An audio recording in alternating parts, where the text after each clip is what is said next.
جس زمین پر ہم رہتے ہیں وہ ایک عام آدمی کے حجم کے مقابلے میں 20 ارب کھرب گنا بڑی ہے،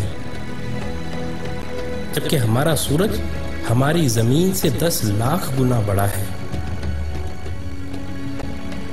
اس کے مقابلے میں ایٹا کورینائی نامی مشہور ستارہ ہمارے سورج سے بھی 50 لاکھ گنا بڑا ہے۔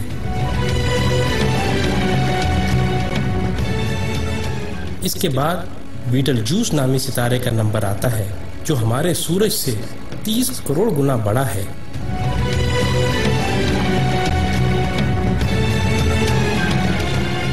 اور پھر وی وائی کینس میجورس نامی ستارے کی بڑائی کا تو کیا ہی کہنا، یہ ستارہ ہمارے سورج سے 1 ارب گنا بڑا ہے۔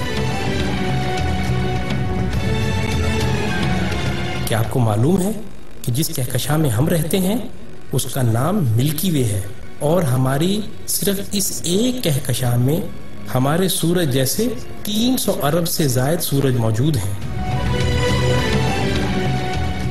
اور یہ کہکشاں اتنی بڑی ہے کہ اگر ہم کسی ایسی چیز میں سوار ہوں جو 1 سیکنڈ میں 3 لاکھ کلومیٹر کا فاصلہ طے کرتی ہو، یعنی 1 سیکنڈ میں زمین کے 7 چکر لگانے والا ہو، تو اس کو بھی ہماری کہکشاں کو پار کرتے کرتے 1 لاکھ سال لگ جائیں گے۔ اندازہ ہوا نا کہ ہماری کہکشاں کتنی بڑی ہے؟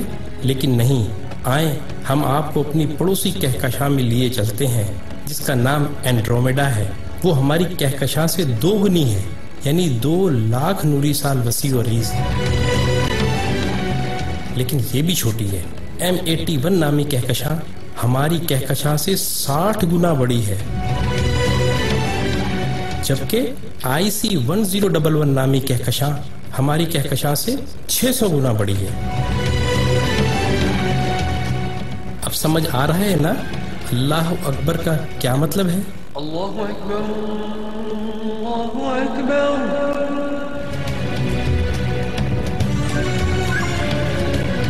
آئیں، ابھی یہ سلسلہ ختم نہیں ہوا۔ جیسے ستاروں سے کہکشائیں بنتی ہیں، آپ کو معلوم ہے کہ اسی طرح کہکشاؤں سے کلسٹر بنتے ہیں، اور جس کلسٹر میں ہماری کہکشاں واقع ہے اس کا نام ورگو کلسٹر ہے، اور صرف اس ایک کلسٹر میں 47,000 کہکشائیں ہیں۔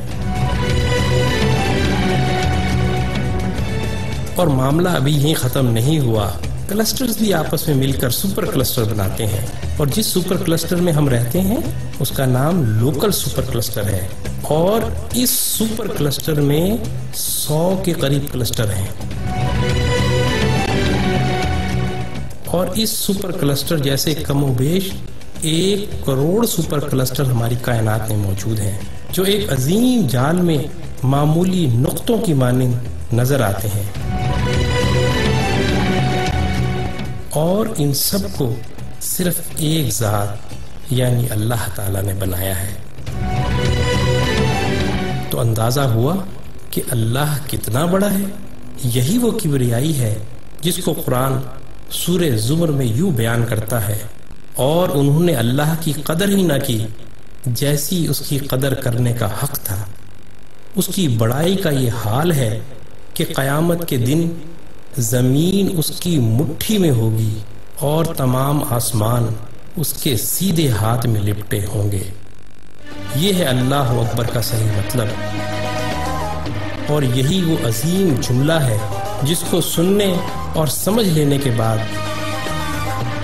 سوائے انتہائی متکبر کے ہر ایک شخص کا سر سجدے میں چلا جاتا ہے۔ اللہ اللہ